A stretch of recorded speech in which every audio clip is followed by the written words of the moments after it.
a plan that both the Democrats and the Republicans and independents could get behind. It's remarkably simple and elegant. The federal government is the only American institution that has the ability to effectively print money.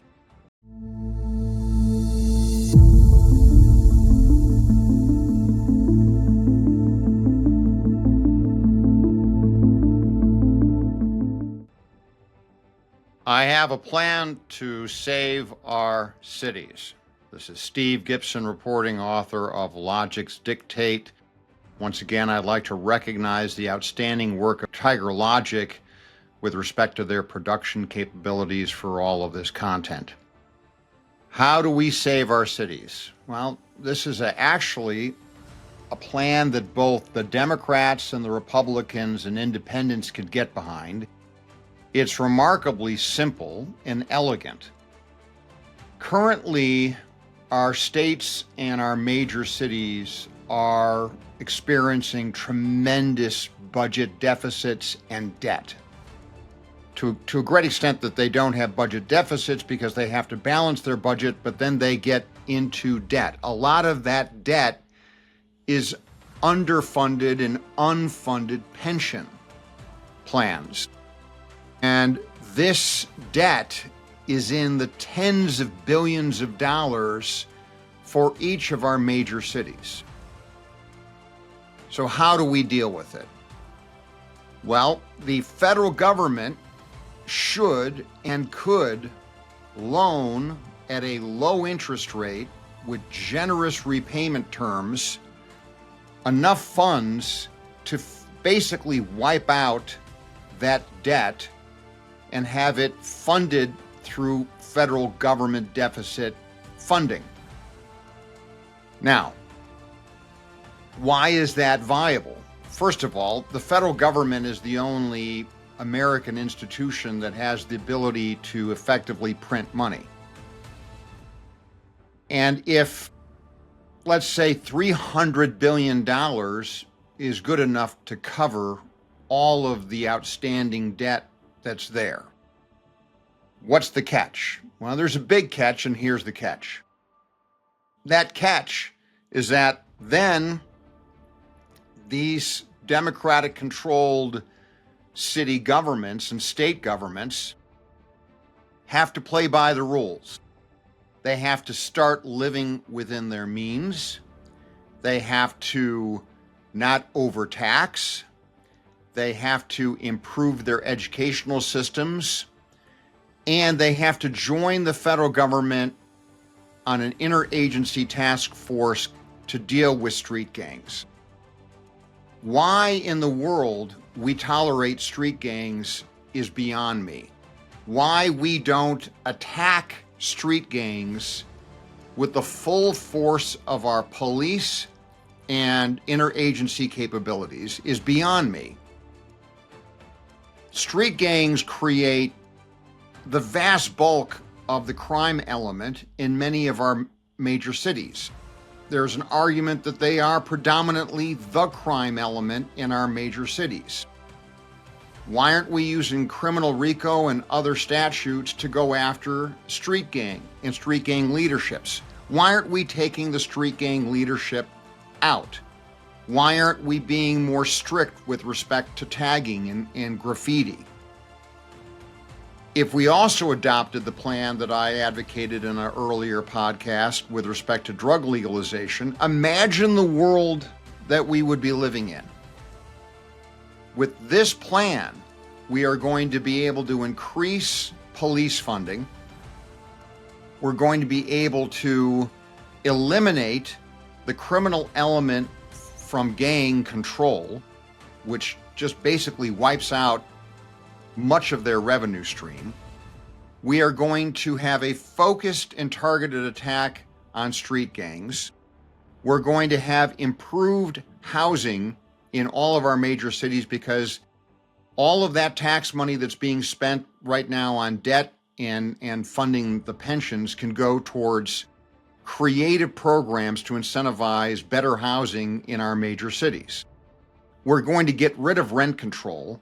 We're going to incentivize through market programs and market incentivization programs the kind of redevelopment of our cities that was associated with the 1920s, for example, prior to the market crash. Imagine that world. Now, some would say, well, you're just shifting money from the states and the cities to the federal government. That's not what's happening. The states and the cities will still have to repay the debt on generous terms and at lower interest rates, thereby enabling them the breathing room to maneuver and afford the kind of programs that I'm talking about with respect to better education and better police. If in fact the cities perform, I would have an amendment to this plan, which would be debt forgiveness to a certain extent, if in fact the states and cities are performing. Here's the other thing that's going to happen. If the states and cities are performing and you have renewed economic growth in our major glorious cities, the federal government is going to have increased tax revenue anyway, because there's going to be increased performance. If you also legalize things like drugs and prostitution, you're going to get additional revenue streams and minimize the criminal elements with respect to those disciplines. Now, for those of you that are saying, this guy's crazy, he wants to legalize drugs and prostitution, remember, drug use isn't decreased because it's illegal. In fact, if you legalize it and educate against it, the statistics are very clear in other countries and other jurisdictions that drug use actually goes down. We don't have to be moralistic when it comes to drug use. There's no question that drugs adversely affect people. That's not the debate. The debate is, what is the best way of dealing with it? Having the criminal element and the Mexican and Colombian cartels involved in the drug trade, or controlling, regulating it, and taxing it and eliminating the criminal element? Isn't that much better? Same thing for prostitution. If you believe that making prostitution is illegal is stopping it, then you're naive. However, if you build a complex and you have a zone, it doesn't have to be a red zone, but an elegant zone where prostitution is made legal, and you tax it and regulate it and potentially educate the folks that are doing it so that they can get out of that trade if they want to, that's going to be much better. What we're doing now is basically sanctioning it and moralizing it rather than helping those that want to partake in those activities to potentially not partake in those activities. And we're not enjoying the tax revenue, and we're spending tens of thousands, if not millions of dollars with respect to certain sectors, dealing with the criminal element. This holistic plan is tremendous, because if you have, for example, the city of Chicago that now has to behave itself and has to have the enhanced police force and a superior education system, and is not struggling with the suffocating amount of debt that it is dealing with, it's not going to have the loss of business that has been plaguing the city at least over the past decade or more. Companies have been leaving Chicago because of high taxes, crime, and other unsavory elements. We will effectively eliminate those problems by the proposal that I'm proposing. Now, what we will also have then are strict guidelines imposed by the federal government on city and state government as part of this compact. If they deviate from those policies, they go right back into debt and lose the benefits of the debt relief program that I have just outlined.